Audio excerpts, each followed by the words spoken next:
Welcome back to World History Explored. I'm your host, and today we're embarking on an epic 34-minute journey through Morocco's incredible history. From ancient Phoenician trading posts to mighty Roman cities, from sophisticated Berber kingdoms to transformative Arab tribal migrations, and from medieval Islamic empires to the modern kingdom that continues to fascinate the world. This is the story of how Morocco became one of history's greatest cultural crossroads. We'll discover how Phoenician merchants established the first international networks, how Roman legions built magnificent cities like Volubilis, how powerful Berber confederations created kingdoms that lasted for centuries, and how specific Arab tribes like the Banu Hilal and Banu Sulaim completely transformed North African civilization. We'll explore how the Almoravids and Almohads built empires stretching from Senegal to Spain, how Andalusian Arabs and Sephardic Jews fleeing the Spanish Reconquista brought sophisticated arts and cuisine, and how the Alawite dynasty, descendants of Prophet Muhammad himself, has ruled Morocco for over 350 years and continues to reign today under King Mohammed VI. Get ready to discover how ancient trade routes shaped modern languages, how Roman infrastructure supported Islamic cities, how tribal migrations created new cuisines, and how Morocco became a living example of successful cultural synthesis. This is fusion on an epic scale.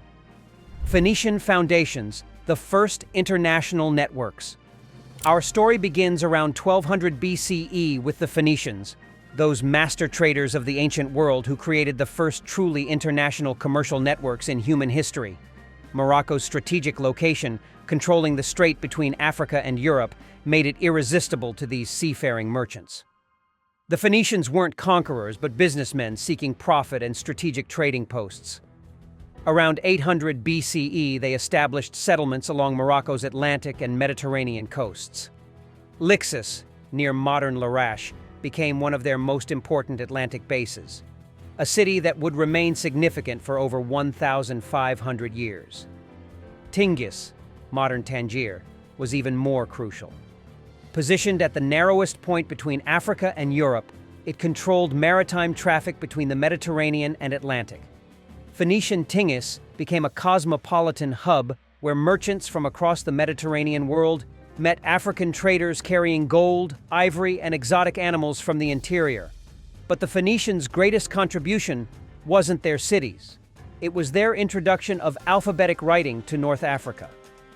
The Phoenician script influenced the development of Berber Tifinagh writing and established literacy traditions that would prove crucial when Islam and Arabic writing later arrived. The Phoenicians also introduced new agricultural techniques and crops. They expanded olive cultivation along the coast, introduced new wheat varieties, and brought grapevines that established Morocco's ancient winemaking traditions. They taught advanced pottery techniques and metalworking that enhanced existing Berber crafts. Most importantly, the Phoenicians created Morocco's first international commercial networks. Moroccan goods, especially citrus wood, purple dye from murex shells, and exotic animals, reached markets from Spain to Egypt. This established the pattern of international trade that would make Morocco wealthy for millennia. When Phoenician power declined around 500 BCE, their trading posts became independent city-states that maintained commercial connections while adapting to local Berber control. This created hybrid Phoenician-Berber cultures that would influence Morocco long after Phoenician political power ended. Roman Morocco, empire at Africa's edge. Roman involvement in Morocco began through alliance, not conquest. The Mauritanian kings, especially Juba II, 25 BCE, 23 CE, were Roman clients who had been educated in Rome. Juba II was extraordinary, a scholar king who wrote works on geography and natural history while ruling from Volubilis, and his marriage to Cleopatra Selene, daughter of Mark Antony and Cleopatra VII, made his court a center of Hellenistic culture in Africa. But when Emperor Caligula assassinated King Ptolemy in 40 CE, probably from jealousy over the king's wealth and popularity, he triggered a massive Berber revolt. It took 4 years and enormous military effort for Rome to establish the province of Mauritania Tingitana in 44 CE. Roman Morocco became one of the empire's most prosperous provinces. Volubilis expanded into a city of 20,000 people, enormous by ancient standards. The Romans built magnificent public buildings, a forum surrounded by basilicas and temples, public baths that could accommodate hundreds simultaneously, and an aqueduct system bringing fresh water from mountain springs over 25 miles away. The archaeological remains at Volubilis today show the sophistication of Roman Morocco. The House of Orpheus contains some of the finest mosaics in the Roman world, depicting mythological scenes and local Moroccan wildlife. The House of the Ephebi shows how wealthy Romans lived in Africa, with central courtyards, heated floors, and rooms decorated with imported marble. Roman economic development was impressive. They expanded olive cultivation throughout northern Morocco, making it a major oil producer for the empire. Roman agricultural estates, latifundia, dotted the countryside, complete with oil presses, wine cellars, and workshops for pottery and textiles. Morocco became famous for its exotic exports: lions, leopards, and elephants for gladiatorial games, precious citrus wood that cost more than gold, and purple dye that colored imperial togas. The Romans introduced Latin as the administrative language, established Roman law, and brought Christianity to Morocco. By the 3rd century CE, Christian communities existed in major cities, with bishops, martyrs like Saint Marcellus of Tingis, executed 298 CE, and magnificent churches whose ruins archaeologists still discover. But Roman control had clear limits. The Atlas Mountain tribes, including the Bakwatis, Autolols, and Mountain Berber confederations, maintained complete independence. Roman armies rarely ventured into the mountains, creating a pattern of coastal urban civilization and mountain autonomy that would persist throughout Moroccan history. When Vandal invasions began in 429 CE, followed by Byzantine reconquest in 534 CE, Roman Morocco was already reverting to Berber control. By 600 CE, most of the region was effectively independent under Berber rulers who maintained some Roman administrative practices but had restored indigenous authority. The Berber kingdom's indigenous power and culture. Between Roman decline and Arab arrival, Morocco experienced a renaissance of Berber culture and political power. This wasn't a return to primitive tribalism, but the flourishing of sophisticated indigenous kingdoms that had absorbed Roman techniques while maintaining distinctly Berber characteristics. The Masmuda Confederation controlled the High Atlas and central Morocco, developing advanced terraced agriculture and creating market towns that connected mountain communities with coastal trade. The Sanhaja tribes dominated the Western Sahara and southern Morocco, controlling the crucial trans-Saharan trade routes that brought West African gold northward. The Zenata Confederation spread across the Middle Atlas and eastern regions, renowned for their horsemanship and pastoral skills. These weren't isolated tribes, but interconnected political networks that maintained diplomatic relations, arranged marriages between ruling families, and coordinated military campaigns. Berber kingdoms of this period developed remarkable cultural achievements.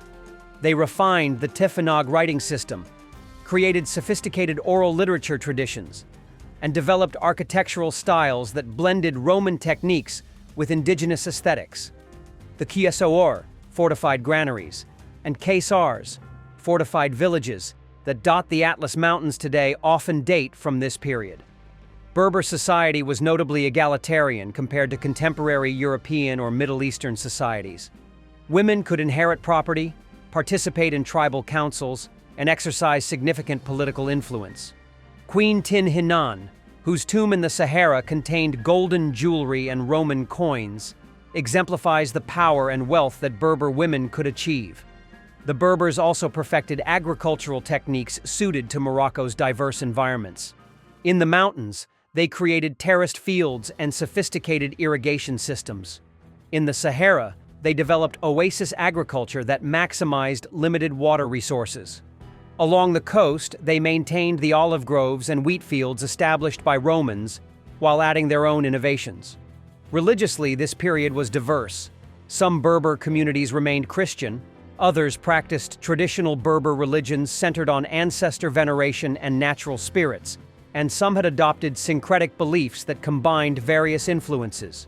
This religious diversity would prove crucial when Islam arrived, as it created communities already accustomed to religious change and adaptation. The Berber kingdoms weren't isolated from the wider world. They maintained trade connections with Byzantine Egypt, Visigothic Spain, and even sent embassies to Constantinople. Berber merchants carried Saharan gold and salt north while bringing Mediterranean goods south, creating the commercial networks that would later enrich Islamic Morocco. The Arab migrations. Tribes transform a civilization. The Arab conquest of Morocco wasn't a single military campaign, but a series of tribal migrations spanning centuries that fundamentally transformed North African civilization.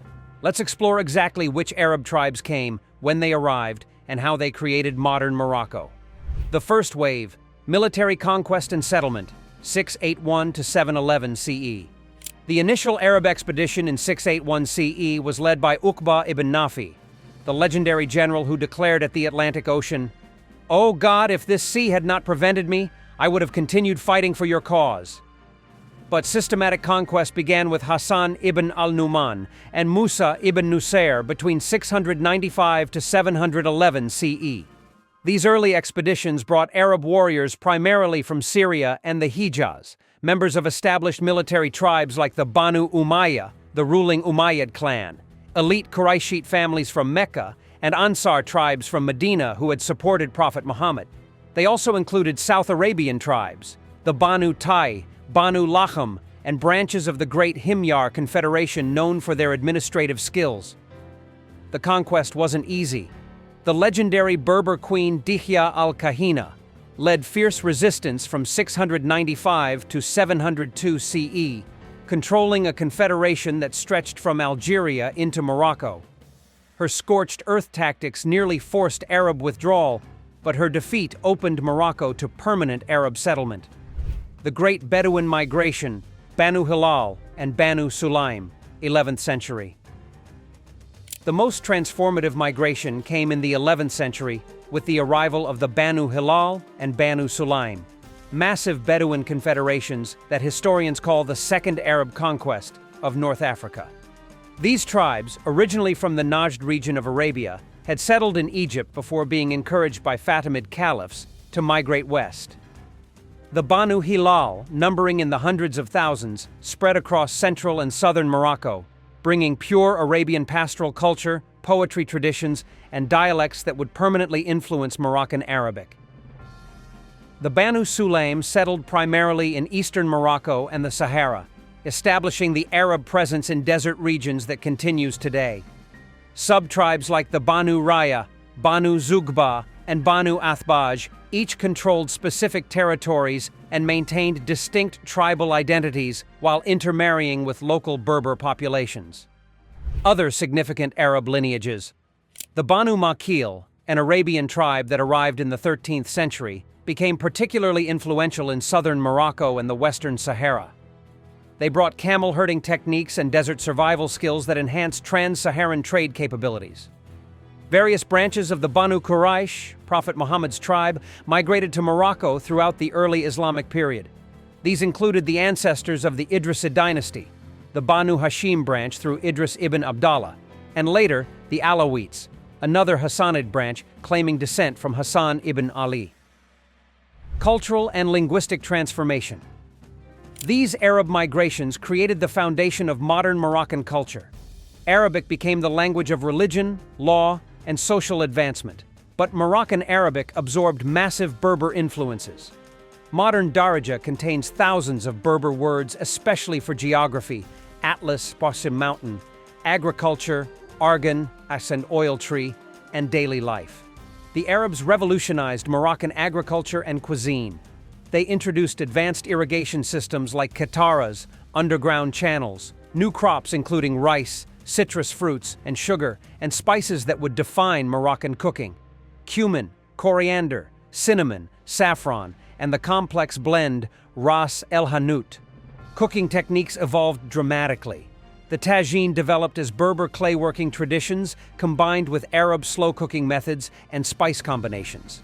the art of combining sweet and savory flavors, dried fruits with meat, honey with spices. The Golden Age, Morocco's great dynasties, 1215 to 1600. The Idrisids, Morocco's first Arab dynasty, 789 to 974. The Idrisid dynasty began with a dramatic escape. Idris ibn Abdallah, a direct descendant of Prophet Muhammad through Hassan ibn Ali, fled the Middle East after the failed revolt of Fakh in 786 CE. Welcomed by the Araba Berber tribe near Meknes, he was proclaimed Imam in 789 CE, founding Morocco's first Arab dynasty. After Idris was assassinated by Abbasid agents in 791 CE, his son Idris II continued the work, founding Fez in 809 CE as a perfect Islamic city. The city attracted Andalusian refugees from Córdoba and scholars from Kairouan, creating a cosmopolitan center of learning. The University of Al-Qarawiyyin, founded in 859 CE by Fatima al-Fihri, a wealthy refugee woman from Kairouan, became one of the world's first universities and remains the oldest continuously operating institution of higher learning on Earth. The Almoravids, desert warriors, build an empire, 1040 to 1147. The Almoravids emerged from the Sanhaja Berber tribes of the Western Sahara as a religious reform movement. Around 1040 CE, Yahya ibn Ibrahim, chief of the Gudala Sanhaja, returned from pilgrimage deeply influenced by Islamic scholarship in Kairouan. He convinced the scholar Abdullah ibn Yasin to teach proper Islamic practice to the desert tribes. When tribes resisted strict reforms, Ibn Yasin established a ribat, fortified monastery, on an island in the Senegal River, gathering devoted followers who combined religious training with military discipline. Under Yusuf ibn Tashfin, these Almoravids conquered Morocco and founded Marrakesh in 1062 as their capital. The Almoravids' greatest achievement was saving Islamic Spain. When Christian kingdoms threatened Muslim territories, Ibn Tashfin crossed to Spain and crushed Alfonso Sixix of Castile at the Battle of Sagrajas in 1086, creating an empire from the Senegal River to the Ebro River. This vast empire facilitated unprecedented cultural exchange. West African gold, Saharan salt, Spanish luxury goods, and Mediterranean products flowed through Moroccan cities. Almoravid currency became accepted from Córdoba to Ghana, and trade connections stretched from England to Ethiopia. The Almohads, philosophers and empire builders, 1121 to 1269. The Almohads began with Ibn Tumart, a Masmuda Berber scholar from the Anti-Atlas who had studied in Baghdad and Córdoba. Declaring himself the Mahdi, divinely guided leader, he preached reform from his mountain stronghold at Tinmel. Abd al-Mumin al-Kumi succeeded Ibn Tumart and conquered the entire Almoravid Empire by 1147, extending Almohad rule across North Africa and into Spain. Under the third caliph, Abu Yusuf Yaqub al-Mansur, 1184 to 1199, Morocco experienced its greatest cultural flowering. The Almohads created architectural marvels that still inspire awe today. They completed the Kutubiyya Mosque in Marrakesh with its magnificent minaret that became a model for Islamic architecture worldwide. In Rabat, Al-Mansur began the Hassan Mosque, intended to be the world's largest mosque.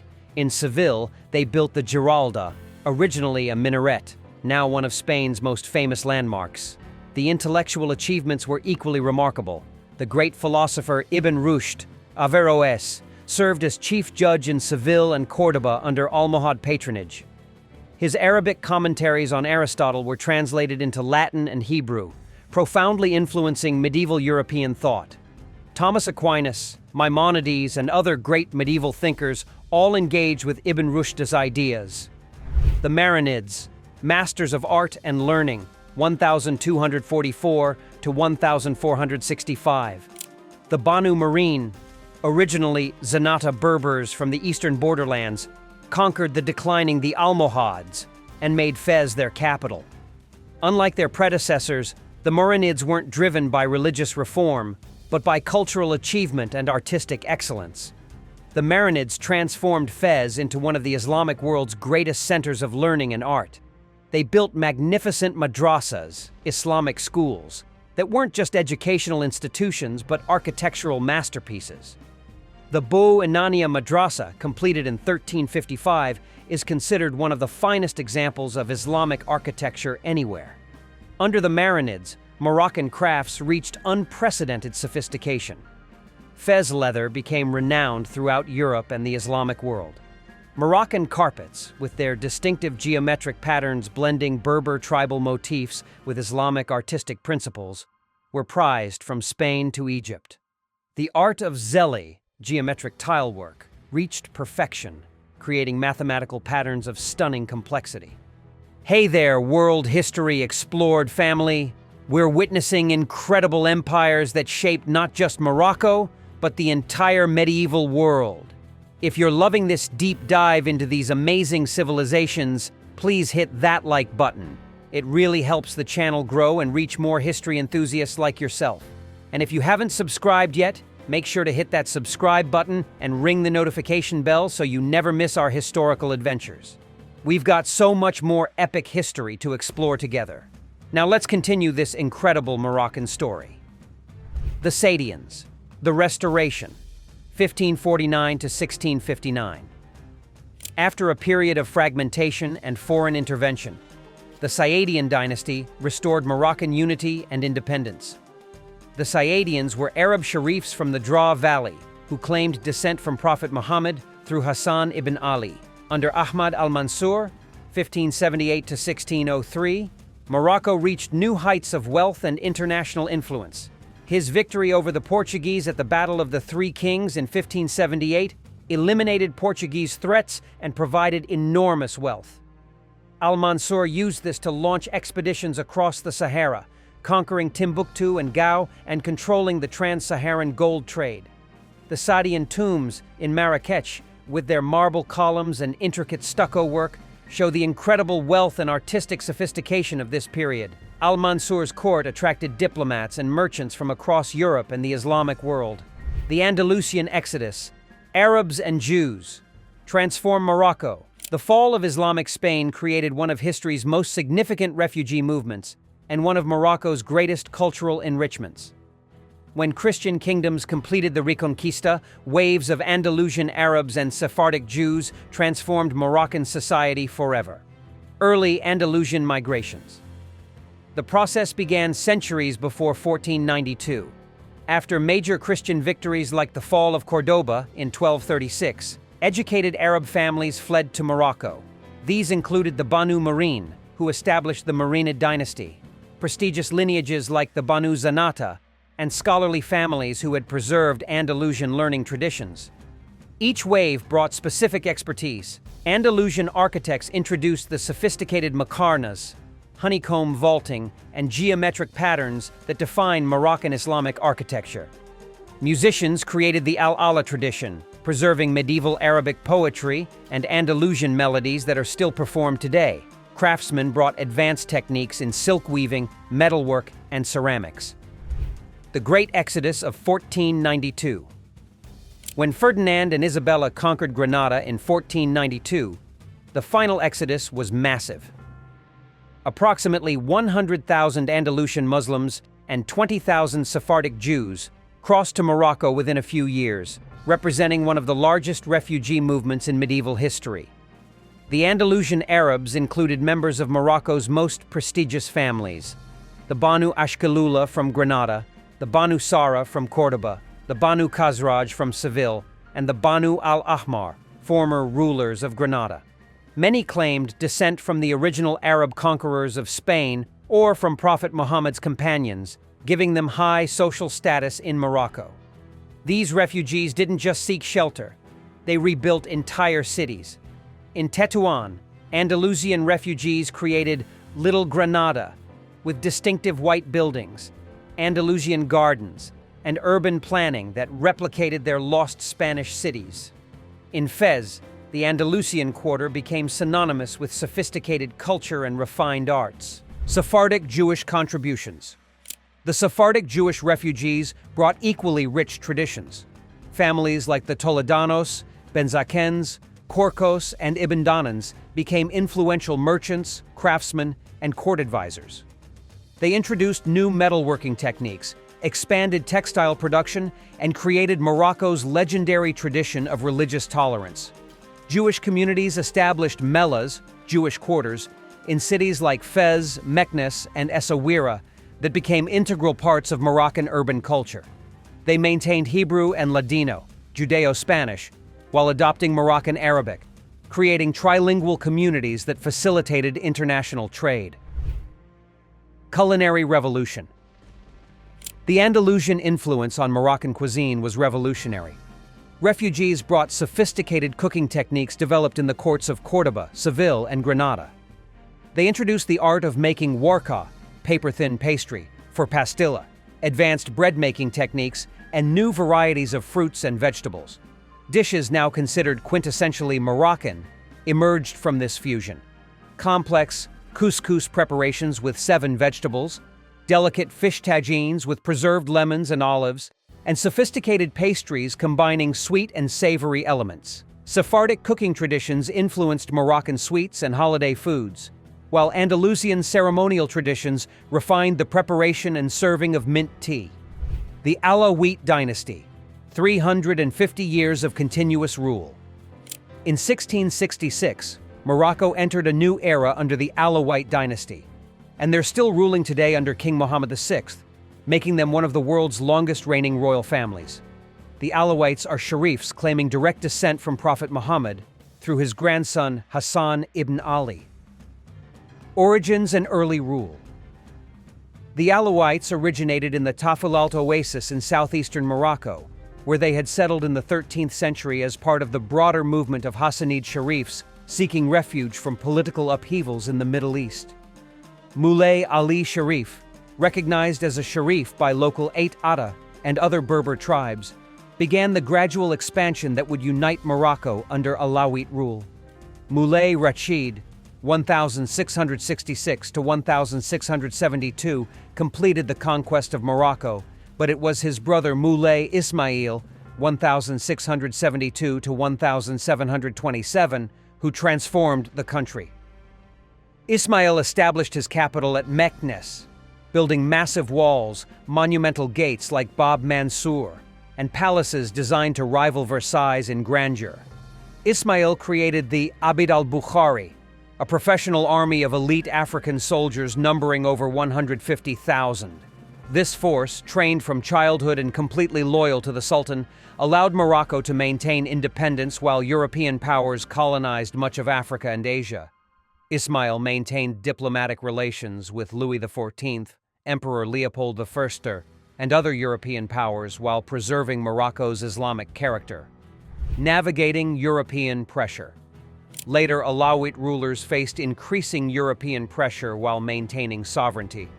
Sultan Muhammad III, 1757 to 1790, became the first world leader to recognize American independence in 1777, establishing one of America's oldest diplomatic relationships. Sultan Hassan II, 1873 to 1894, attempted comprehensive modernization, reforming the army, building infrastructure, promoting education, while preserving Islamic values and Arabic identity.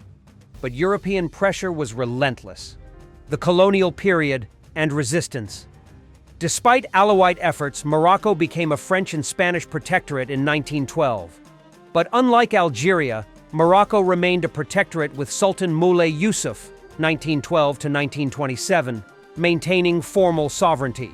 This preserved Moroccan institutions and cultural continuity in crucial ways.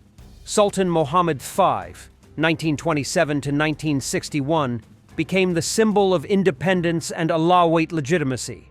When the French exiled him to Madagascar in 1953 for supporting nationalism, massive protests erupted across Morocco. His triumphant return in 1955 and Morocco's independence in 1956 vindicated both Alawite rule and Morocco's Arab-Islamic identity. Modern Alawite leadership King Hassan II, 1961 to 1999, consolidated independence, and promoted Morocco's Arab identity internationally while carefully balancing domestic, ethnic, and linguistic diversity. He survived multiple coup attempts, built a powerful centralized state, and maintained traditional Moroccan culture while modernizing the economy. King Mohammed VI, since 1999, has modernized Morocco while strengthening its cultural foundations. His 2011 constitutional reforms recognized Tamazight as an official language alongside Arabic, acknowledging Morocco's Berber heritage while maintaining Arab identity. Under his reign, Morocco has become a regional leader in renewable energy, women's rights, and economic development. Cultural patronage. Throughout their 350-plus-year reign, the Alawites have been devoted patrons of Moroccan culture. They've maintained the great madrasas of Fez, promoted Arabic literature and Islamic scholarship, and preserved traditional crafts like carpet weaving, metalworking, and pottery that make Morocco famous worldwide. Palace kitchens under Alawite rule refined Moroccan cuisine to extraordinary sophistication. The complex preparation of mechoui, slow-roasted lamb, the delicate seasoning of royal tagines, and the art of preparing perfect couscous all reached new heights in Alawite palaces before spreading to the general population. Modern Morocco, synthesis and continuity. Today's Morocco under the Alawites showcases one of history's most successful cultural syntheses. The kingdom has chosen pragmatic multilingualism that reflects its complex heritage. Arabic as the official language reflecting Arab identity and Islamic heritage, French remaining important for business and international relations, Berber languages continuing as mother tongues for 40% of the population, and English growing for global communication. This linguistic complexity reflects 1,300 years of cultural fusion. Moroccan Darija combines Arabic grammar with thousands of Berber words, French technical terms, and remnants of Andalusian, Turkish, and even Latin influences. Young Moroccans navigating this multilingual landscape often speak 4 or 5 languages fluently. Modern Moroccan cuisine tells the same story of synthesis. Traditional couscous, originally Berber, prepared with Arab spices and served alongside French-influenced dishes. Mint tea combines Chinese green tea, brought by Arab traders, with North African mint and ceremonial traditions refined over centuries. Palace restaurants serve both ancient tagine recipes perfected under the Alawites and modern fusion cuisine reflecting Morocco's global connections. The Morocco we experience today, still ruled by the Alawite dynasty after more than 3.5 centuries, proves that cultures don't have to clash. The Phoenician merchants who established first trade networks, the Romans who built lasting infrastructure, the Berber kingdoms that maintained indigenous traditions, the specific Arab tribes who brought Islam and Arabic, the Andalusian refugees who enriched urban culture, and the Alawite Sharifs who unified and modernized the country all contributed to something magnificent. Walking through the Medinas of Fez or Marrakech today, you experience the living result of this extraordinary cultural fusion. Arabic prayers echoing over Berber-built cities, spices from ancient Arab trade routes, geometric patterns blending Islamic mathematics with African artistry, and the continuity of Alawite rule that has guided Morocco through medieval glory, colonial challenges, and modern transformation. Morocco demonstrates that cultural synthesis isn't about losing identity. It's about creating something richer, more complex, and more beautiful than any single tradition could achieve alone. Under continuous Alawite leadership, Morocco remains a bridge between worlds, honoring its multiple heritages while building a distinctly Moroccan future. Thank you for joining this incredible 23-minute journey through Moroccan history. If you enjoyed exploring this amazing civilization, please share this video with fellow history enthusiasts and let me know in the comments which dynasty or cultural aspect you'd like to dive deeper into next time. Until then, keep exploring the fascinating tapestry of world history